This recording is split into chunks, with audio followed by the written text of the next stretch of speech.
Je suis supposé être à l'intérieur là, donc je vais engueuler parce que je suis pas à l'intérieur.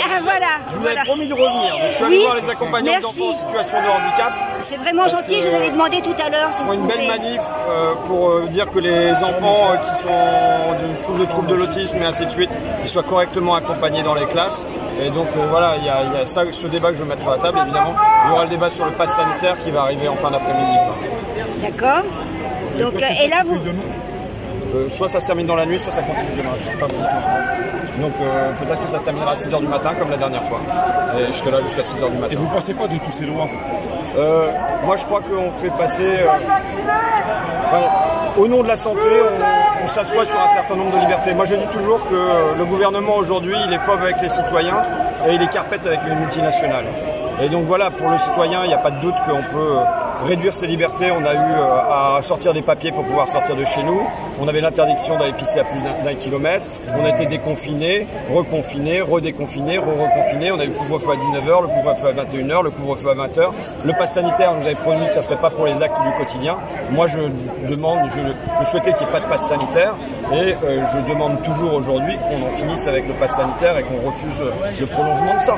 Donc je suis, depuis le début, au fond, les propos que tenait Emmanuel Macron en décembre de l'année dernière, en disant il n'y aura pas de vaccination obligatoire et il n'y aura pas de passe sanitaire, me paraissaient des propos sages.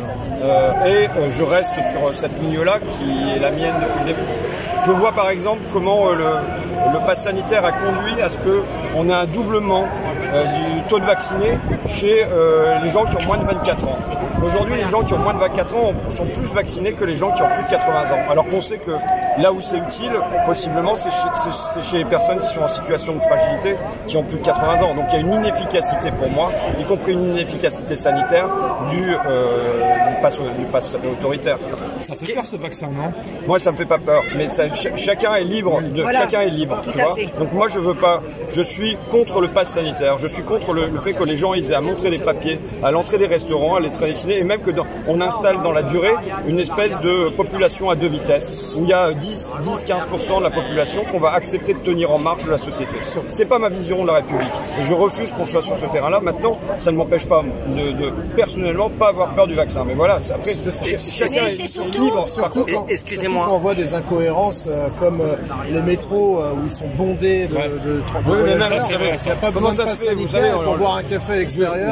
Je le disais déjà au mois de juillet, c'est quand même très étrange qu'on n'ait pas de risque d'attraper le virus dans les TER alors qu'on a du risque d'attraper le virus dans les TGV. Donc, voilà. Et le fait, pardon, si je peux me permettre, qu'ils veulent retirer le pass sanitaire si les personnes ne font pas la troisième dose.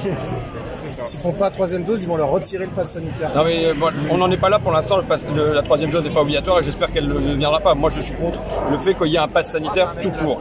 Et je crains, moi, que il y ait une habitude qui soit prise. C'est-à-dire que moi, ma grande crainte, c'est que, au fond, la crise du Covid n'est qu'une amorce des crises, notamment environnementales, qu'on va avoir à vivre.